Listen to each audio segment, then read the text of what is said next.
कर्म सिद्धांत और गरुड़ पुराण के अनुसार हमारे जीवन में 4 तरह के विवाह हम लोग देखते हैं।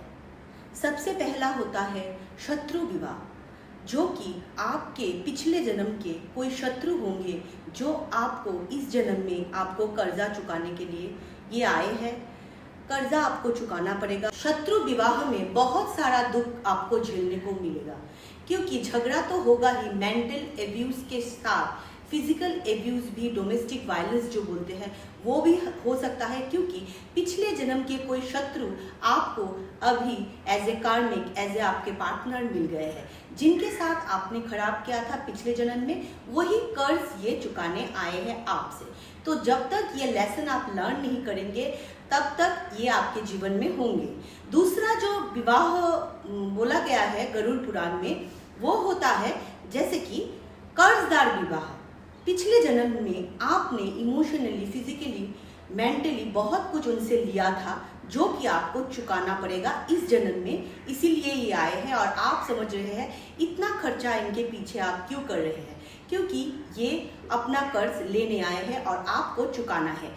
ये हो सकता है कि हर वक्त आपका पार्टनर जो है वो जैसे कि इल रहे, हेल्थ के कारण भी बहुत सारा पैसा आपको खर्चा करना पड़ सकता है, या फिर बहुत सारे अनयूज्ड खर्चा जो प्रोडक्टिव नहीं है वैसे खर्चे भी वो करा सकते हैं आपको। फिजूल में बहुत सारा जैसे कि लेन देन आपका रह गया था तो वही वापस लेने आए हैं। कर्ज चुकाने आपको अभी कर्ज चुकाना पड़ेगा।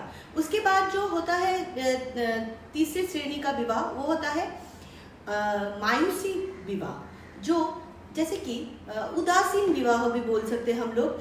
जैसे कि कोई भी मेंटल अटैचमेंट नहीं होगा, आप अपना काम कर रहे हैं और आपका पार्टनर भी उनका काम कर रहे हैं। ज़्यादा जैसे कि झगड़ा भी नहीं है, ज़्यादा वायलेंस भी नहीं है, कुछ ही लेन देन था आप लोगों का, तो प्रकृति ने आप लोगों को मिला दिया। अभी थोड़ा लेन देन जो बाकी था वो मिटाने के लिए, तो ये था उदासीन विवाह। और जो दुर्लभ होता है, जो चौथा श्रेणी होता है, वो कलयुग में बहुत कम देखने को मिलता है। वो होता है पूर्णानुबंधन, जो होता है पूर्ण करने से कुछ अच्छा किया है आपने, इसीलिए ऐसा आपको पार्टनर मिला जो आपको इमोशनली, फिजिकली, मेंटली, स्पिरिचुअली आपको बहुत ज़्यादा गाइड करेंगे। और एक पर्पस है आप लोगों का इस शादी में जुड़ने के लिए, इसीलिए आप लोगों को मिलाया गया है। और दोनों ही आप लोग सुखी जीवन यापन करेंगे, क्योंकि आप लोगों ने पिछले जन्म में भी बहुत अच्छा किया है, दोनों के लिए दोनों ने किया है। तो अभी कोई कर्जा या लेन देन कुछ नहीं है, अभी आप लोग पर्पस फुलफिल करने आए हैं। ऐसा बहुत दुर्लभ होता है, क्योंकि अग्नि को साक्षी मान के जो भी विवाह होता है वो हम लोग अग्नि को कर्ज के साथ भी जोड़ा गया है, जो आपने पिछले जन्म में किया है। सिर्फ अग्नि को साक्षी मान के ही हम लोग शादी करते हैं और फेरे लेते हैं, वो नहीं है। वो हम लोगों को भगवान के साथ जैसे जुड़ता है, हमारे पार्टनर के साथ भी जुड़ता है, इसीलिए शादी में भी अग्नि का यूज होता है। और कर्ज के साथ तो जोड़ा ही गया है, जैसा कि मैंने बताया। तो इसीलिए अग्नि के साक्षी लेके लोग बोलते हैं, ब्रह्मांड को साक्षी रख के, कि हम लोग जो भी पिछले जन्म में रह गया था हम लोगों का काम, वो इस जन्म में हम लोग पूरा करेंगे, इसीलिए हम लोग यहाँ पे आए हैं। तो पूर्ण जो विवाह होता है, जो पूर्ण का फल मिलता है आप लोगों को, वो श्रेष्ठ विवाह माना गया है।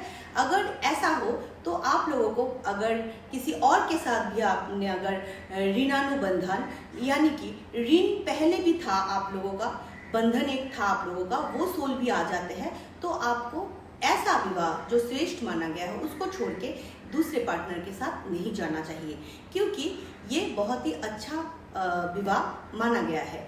और जो तीसरा जो 3 श्रेणी मैंने बताया, उसमें से अगर कोई विवाह चल रहा है, कर्जदार विवाह या फिर शत्रु विवाह या फिर मायूसी विवाह, वो सब अगर चल रहा है तो आप छोड़ सकते हैं, लेकिन कार्मिक लेसन पूरा करना पड़ेगा।